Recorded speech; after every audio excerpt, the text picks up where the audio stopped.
Happy Friday, y'all, and welcome back to another episode here on Gems Podcast. I am your host, Genesis Amaris Kemp, the host with the mostest, and today you will be hearing from Nate Palmer. He is incredible, y'all. Nate is the go-to fitness and nutrition expert for busy business owners, y'all. So if you're busy, he has a solution for you. Nate believes that being incredible shape gives a massive advantage in business, focus, and relationship. He also happens to be a dad, husband, and the #1 best-selling author of the $1,000,000 Body Method. Nate helps business owners, entrepreneurs, and busy dads improve their physique, finances, and family time using fitness and nutrition as force multipliers. And if you want to find out more, we'll plug all that info at the end. But today we're going to really unpack health and fitness as a whole. And he's going to give us some tactical tips as well as some mindset tips to really get you to the level that you want to be at whenever it comes to your overall health and your fitness regimen. So without further ado, welcome Nate Palmer. Genesis, thank you so much for having me on the show. I'm really excited to be here. My pleasure. So Nate, let's start off with a little bit more background about you, because we all know a bio is just a bio, right? What made you really jump into the health and fitness area that you're in now? So when I first started getting into physical culture and like wanting to work out, not because I was some stud athlete or like, captain of the football team, what happened was my house got broken into when I was 12. And I was home alone. My mom had just dropped off my sisters at their school. So I grabbed a steak knife and went and hid under my bed and locked my door. And I heard the guy coming down the hallway and I was just so scared as a 12-year-old. And I'm okay. I did not die in this instance, Genesis. So just in case you were wondering, I didn't, at that point though, I realized I don't want anyone to ever be able to take my autonomy away. I don't want to feel powerless like that again. And so my brain kind of immediately went to like, well, you're obviously not like strong enough or big enough or powerful enough or whatever. So you need to get more muscles, and the more muscles you have and the more neck tattoo you have and the bigger your beard is, then means no one will ever mess with you again. And that was my, like, kind of my inspiration, I guess, my push to get into shape.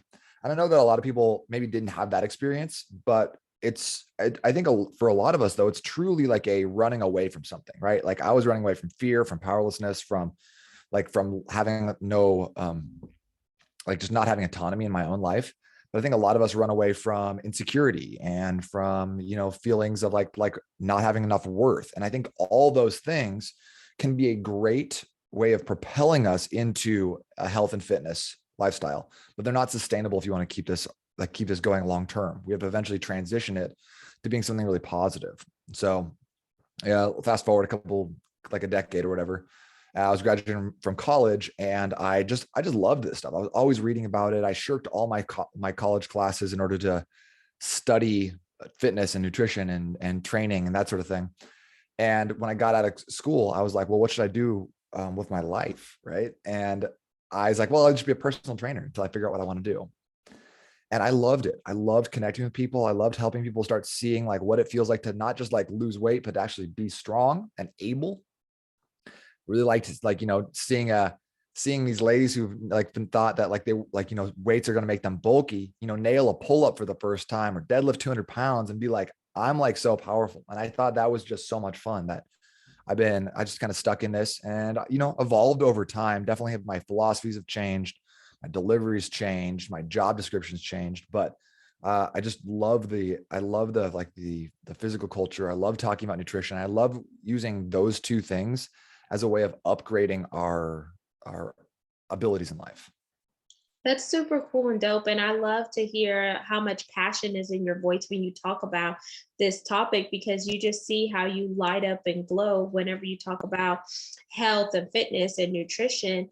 And for you to love it so much that you would share this knowledge and expertise with your family members, your friends, as well as when you were in school. Did you end up getting a degree in like kinesiology or nutrition or something like that? Nope. Business and psychology. Why didn't you choose something that was in the health and fitness space, just out of curiosity? I didn't really know that that's the direction I wanted to go. And by the time I was like, oh, this would be good, I was like, I took all my credits to my, like, my guidance counselor. I was like, what can I get for these? Like, like I was at Chuck E. Cheese, like, how many, I got all these tickets. What can I get? And they're like, oh man, one of those fuzzy dice probably. And I was like, okay, I guess sign me up for one of those. And they were like, cause like my senior year of college was just it was just a rotten experience. I did 45 units that, like, my senior year, I took like, because my instructor had been like, oh yeah, you can graduate this year. And then I came in and she was like, oh, forgot to tell you, you got to take another 2 years of Spanish classes since you changed your degree. And I was like, 2 years? Well, I only have one semester to do that. So I got it done, figured it out, but it was not the most fun. So I was like, let me get out of here. I'll figure the rest out later. Like I'm out. That makes sense. And so we know whenever somebody is thinking about exercising, some people hate exercising and some people love it, because the people that hate it, they see it as a chore or it's another thing that they have to put on their to-do list. So whenever you come into contact with those individuals, how can you get them to see that it shouldn't be seen as a chore, but you should find something that you like to do fitness wise and allow that activity to motivate them to really jumpstart their overall health and wellness journey? That's a great question. And I think if I had a really good answer to that, I'd be a lot wealthier. But it's so hard when you come in and people are like, I hate exercise. And it's like, well, why? And it turns out they had like a bad experience. They didn't like PE. They just never really they never really had that positive experience with, like, I moved around, I did a hike, I went on a run, I felt so good afterwards. They never got that. So one of the things we got to do is we got to, like, especially when I was a personal trainer, because I started as a personal trainer in 2008, did that basically like face-to-face work until 2015 and been online ever since. So trying to get people to find something they enjoy. So like whether that's pickleball or, like maybe it's TRX exercises, maybe you like HIIT classes, maybe you like going to CrossFit, maybe you like hiking, like, but finding something that you're like, oh, I dig this. I get done and I feel good. So like trying out a couple different things, throwing some stuff at a wall and seeing what sticks there. But then I also think there's a maturity aspect to this. Like if you're so like bought into like the fitness idea that 2 French fries equals 14 burpees and my food cost exercise, and exercise is a punishment because I ate a muffin, you're never going to have fun doing this. It's always going to feel like a chore for you. So that's why I love working with business owners and entrepreneurs, because sometimes I don't know the answer to this question. So a lot of people will come in and be like, I don't like exercise. And I'll just be like, I'm not your guy then. Like I can't help you work through a lot of these mental things. You've got some stuff going on. You probably need to talk to someone about that, but like, I'm not your guy. But if I can take someone who's like an entrepreneur or a business owner, I go, listen, you might not love Bulgarian split squats like I do. You might not love talking about the hip angle of the Romanian deadlift and how to activate your biceps femoris. But what I know you do love is making money. You love growing your business. You love how, like, being able to get home at 4 o'clock to see your kids. Like, I know you love those things. So if we can take exercise and use it as a conduit to facilitate the things you actually love in life, then you're going to stay with it. So it's not so much about like having fun doing exercise. It's like, hey, I'm having fun in this because I know what it leads to long term. Yeah, that makes sense. And it starts with a mindset there. And you have to really have that paradigm shift. Because I like to tell people, if you want to have that wealth, how are you going to enjoy your wealth if you're not healthy and you're laying up somewhere in the hospital or sitting up in a doctor's office? That's not conducive. So you have all this money and you can't really enjoy it how you choose to enjoy it. So you're just like paying other people to take care of you. That's not a quality lifestyle. Have you heard this quote? A man with his health has 1,000 dreams. The man without has only one. No, I have not. I love that. It's like, I think about that a lot. I also think about like, you ever, you ever like slam your thumb in a door, or you're like plugged up, your nose, like you're like your nostrils plugged up and you're like, oh, remember the good old days when I wasn't plugged up? We don't understand like how amazing it is, our like how amazing our bodies are, how amazing it is to be able to move around. And you take someone who's like a paraplegic or was in an accident or paralyzed or whatever, and you're like, yeah, you're like, I don't like exercise. I don't like moving around. You sound like the biggest piece of shit on the planet, because sometimes we don't know what we have until it's gone. Like you don't think about, oh, I'm breathing through my nose, it feels great, until you can't do it anymore. Then you're like, that's the only thing I want to do. So just having a little bit more of a mature perspective on that. And I love what you said about like, yeah, what's money worth if you're laying up in a hospital bed? What is that like? Where there's no value to it. You think you're successful, you're not. my cousin's dad just died like a couple months ago, and he was 64. He had done his whole life. He had been like, I'm going to work till I'm 65. I'm going to retire. I'm going to take my family to the Bahamas. That was his whole dream. He did it like 30 years. He worked his ass off to do this. Freak accident, died at 64. But nothing's promised, right? So like, if you're always like, oh, I'm going to put in the work, I'm going to do these things, and then eventually I'm going to get there. And then you get there and you're like, well, I can't walk up this flight of stairs because I'm 30, 50, 60 pounds overweight. Like, you didn't do it right. You did it wrong, you know? Yeah, and I would encourage people that you don't just do it for your family, you do it for yourself, because your body is your temple and you only have one of them. So you have to be mindful of what you put into your body, because if you put junk in, then expect to get junk results. If you put foods in that are nutritious and etc., they're going to prolong your life and you're going to have that longevity. And I want to dive into some tactical tips that we can offer the listeners and viewers, Nate, because if you want to be able to reap, then you need to know what you're sowing and where you're sowing it. So are you sowing your time in the gym? Are you sowing your time going for a walk? Are you sowing your time around journaling, just practicing that mindfulness, meditating, or getting alone with yourself and being one with your thoughts and promoting that positivity? Where are you spending your time? What are you putting in your body? And are you yielding the results? Yeah, I like that a lot. And that's a good question, because you can outsource a lot of things in this life. You're a podcaster, you understand this. You can outsource podcast editing. You can outsource some social media development. You can outsource a lot of things. I just put up a post on Upwork that was like, I need 50 social media posts based off of these texts. Go ahead, just get back to me. But you cannot outsource push-ups. You cannot outsource your cardio. You cannot outsource going for a walk. You cannot outsource meditating. And a lot of us think that those things are not important, but really at the end of the day, no matter where you're at, what you're doing, who you are, those things are going to provide the foundation, the cornerstone. So if you're not putting the time in, and I like how you said, you can't, if you can't reap, you can't harvest the work you didn't do. Right. So you got to make sure that you are laying the foundation. And a lot of us think, hey, we're busy, right? I'm so busy. I just can't, how am I going to fit in meditation? I'm so busy. How am I going to fit in going to the gym? I can't go 5 times a week for an hour and a half. Too busy. Number one, something's always better than nothing, right? 3 times a week for 20 minutes, much better than 1 time a week for 90 minutes and then nothing else for the rest of the month. Then also, I think that if you are actually if this is actually a priority for you, you're not just paying lip service to it. It's something that you actually want, because we want our audio and our video to match up, right? If our audio says this, but our video shows us sitting on the couch watching Netflix, chilling, eating popcorn, we're out of sync, right? So you need to make sure that it is a priority. And here's one of the most powerful tools to making sure something's a priority: cell phone. Put this into your calendar. If something's important, it goes into the calendar. If it's not important, it's like, oh yeah, I got to do that. I'll get to it. No, put it on the calendar. Wake up 30 minutes earlier. Do the little things that other people are not going to do.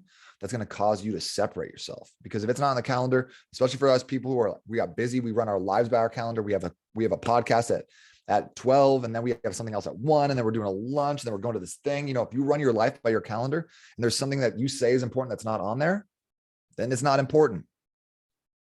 Hate to be the bearer of bad news, but you don't care that much then if it's not there.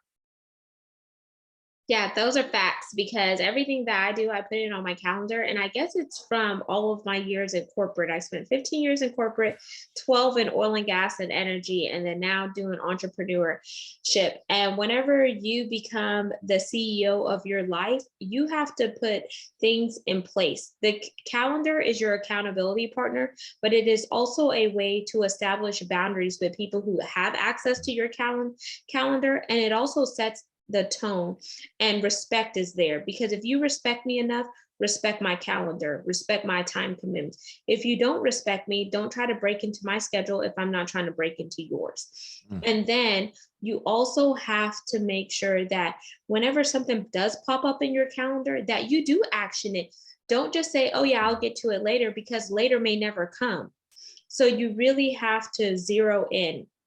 And for those of you who may be struggling with getting up and breaking out of your habits, find a picture of how you envision yourself to look or where you envision to go, and get that vision board going and put it somewhere that you know you're going to see on a daily basis, like the refrigerator. You're always going to go into your refrigerator daily, your mirror, because if you brush your teeth, hopefully everyone brushes their teeth multiple times a day, it's going to be out in front of you, and it's going to be laser clear, and it's going to be your focal point because it's going to be a constant reminder.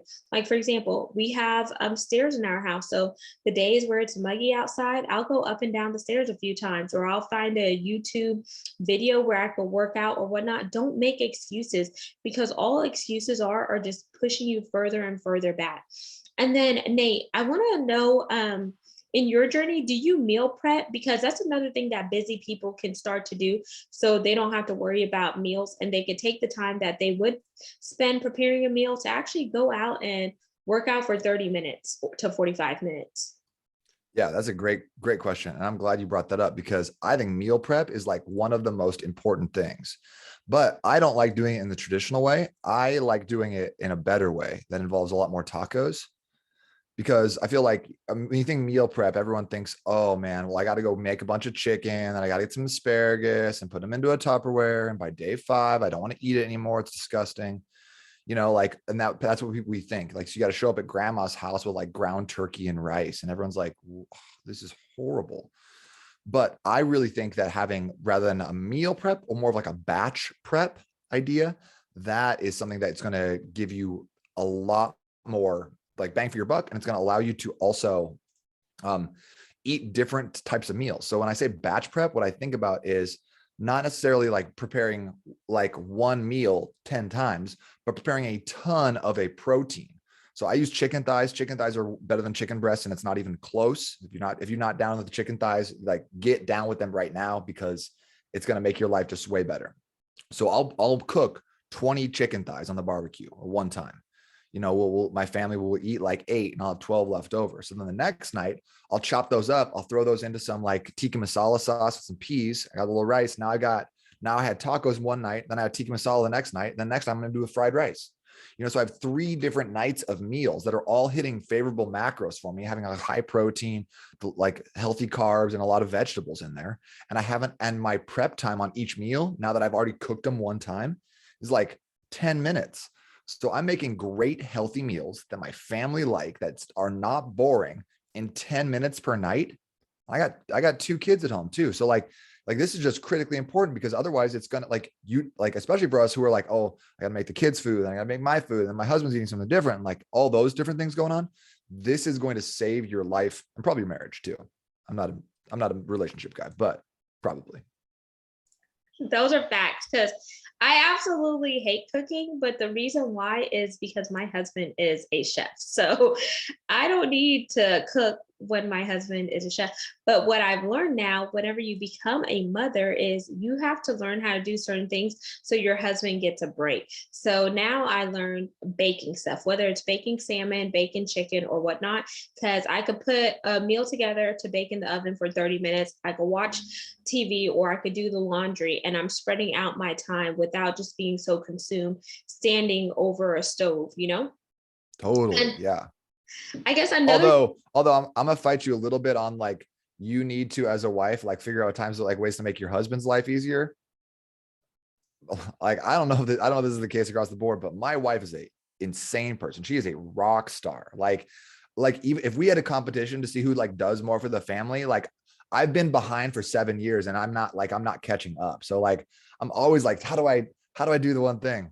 Like, this doesn't do anything with fitness at all, but when I was first getting married in 2011, I reached out to some people and was like, give me some like marriage advice. One guy said to me, pick something that's typically like a female dominated role, whether that's cooking or cleaning or washing dishes, whatever else. And then he's like, and own it, do that for the rest of your life. So I try to do that with washing dishes. So. Oh, nice. That's cool. See, I've cut the grass one time whenever my husband was traveling, but then I chose to do it because it was a physical activity. I was like, oh, since I'm not going to the gym, I might as well just cut the grass. And plus, I didn't want to pay the yard man because sometimes they don't follow directions. And I'm very anal. If I tell you to do something, I need you to do it because you're getting paid to do it. Another thing too that is also very important when it comes to your health and wellness is hydration. A lot of people forget to take time to hydrate and drink water. And so a quick fun tip that I like to do is take your body weight and divide it by 2, and that's the number of ounces you need on a daily basis to make sure your body is staying hydrated, because if you're not hydrating yourself, then you could easily hit that period of burnout and be fatigued. Do you agree or disagree with that, Nate? I definitely agree that water is important. I think that's almost still too complicated for people because then they're like, well, it's summer or it's winter, or I'm in I'm in Portland versus Arizona. Like I tell people, drink a gallon of water. They're like, that's a lot. I'm like, drink a gallon of water. Most of the time people aren't getting close to that. So even if we try to get a little bit better, I'm trying to hit about a gallon and a half every single day because it's hot here. But like most people should be drinking about a gallon of water. So I like to make that just like, what's the easiest thing? Because I feel like we're losing the fight on obesity. We're losing the fight on health. How do we make this so simple for people? Okay. That's cool. A gallon a day. And then for those who don't like the taste of water, which to me it doesn't really have a taste, is I would encourage you to put fruits in it and you could diffuse your water, whether you're putting strawberries, berries, blueberries, or whatnot. Because I did that for a while and it helped me consume more water. And I want to talk about fitness and nutrition for kids, because sometimes people do it for themselves, but they fail to get their kids active.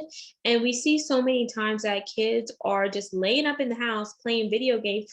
And a lot of kids aren't playing outdoors as we used to back in the day. So, what are some ways that we could interact with the younger ones while we're practicing our fitness? They're also getting, some activity in as well.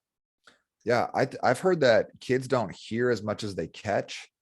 So I'm always trying to have my kids catch me in activities that I think are beneficial for them. I want my kids to catch me meditating. I want my kids to catch me reading. I want my kids to catch me working out. So like I try to do some of that stuff at the house. I try to take them on walks. I put them into the back of like the little carrier thing and I take them on bike rides. So I'm always trying to like figure out how, like, even if it takes longer to get places, how can we just showcase for them over and over for their entire life that exercise is not just like a 30 minutes per day and then we go back to sitting down. Like it's a lifestyle. We want to make sure that we're always moving and we're always creating and celebrating our bodies and what we're capable of.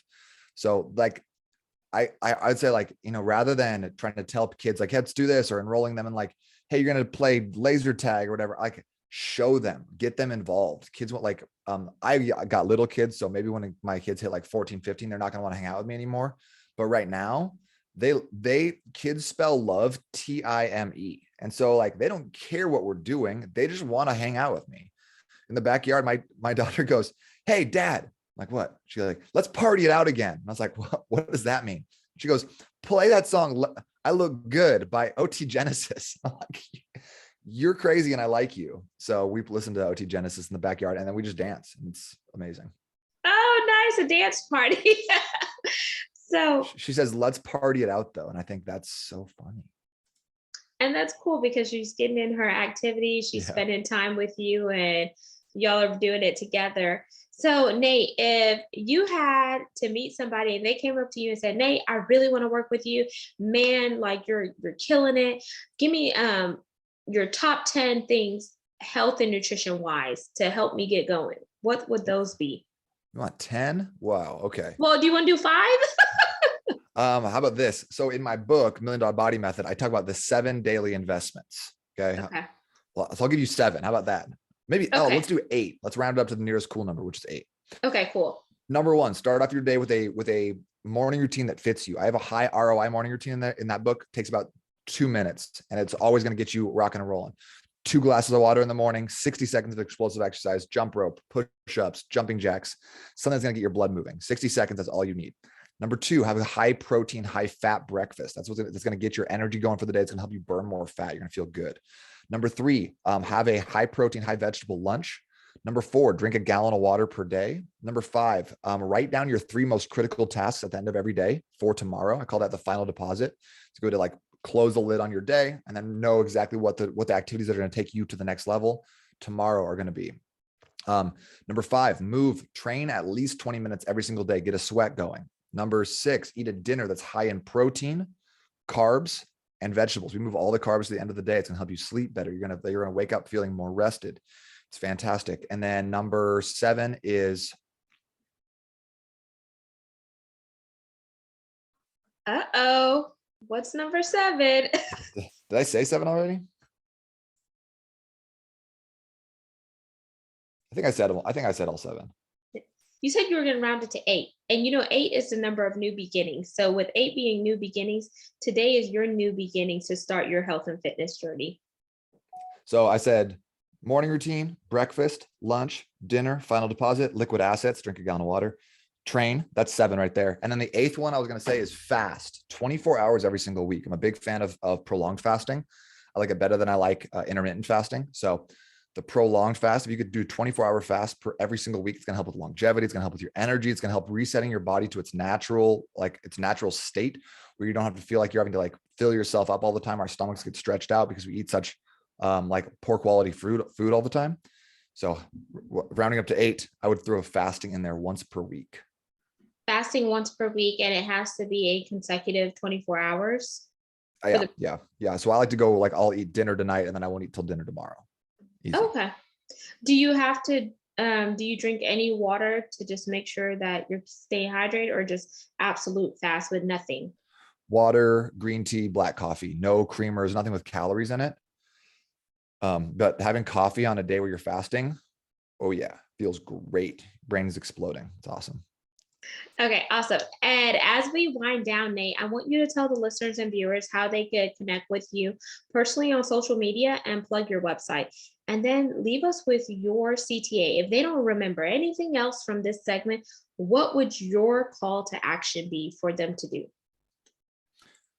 So if you want to connect with me on social media, go to Instagram. I'm on there, $1 Million Body Method. It's a good place to connect with me. If you want to jump into a Facebook community filled with like kind of like-minded individuals, go to joinnatesgroup.com. And if you wanted to like see my strategy around meal prep and batch prep, I actually just created a product called Meal Prep Mastery. And you can go get there by going to weeklymealpreprecipes.com. We'll take you to that page. And your call to action, Nate? Call to action? I would say that's probably a good call to action. But if you want to check out the book, you can grab it on Amazon, or you can go to getnatesbook.com and I'll send you a free version. So I'll send you either the Kindle or the PDF version. You can check that out. So joinnatesgroup.com, getnatesbook.com, weeklymealpreprecipes.com. Any of those, great place to connect. And also post a lot of memes on Instagram. So think about that. And there you have it, listeners and viewers of GEMS Podcast. Once again, I'm your host, Genesis Amaris Kemp, and you just heard the fitness and nutrition expert, Nate Palmer. All of his contact information will be in the show notes, so read. Don't forget to subscribe to the podcast where you're listening, and follow us on YouTube, GEMS with Genesis Amaris Kemp, for the video component. Until we chat next time, peace, love, and lots of blessings. And remember, you are your biggest asset. So stop second guessing yourself. Step outside of your comfort zone. Rise up to the level that you want to be, and pull your life in by your own terms. Get in the driver's seat, because tomorrow is not promised, but you can take actions today to secure a better future. Ciao.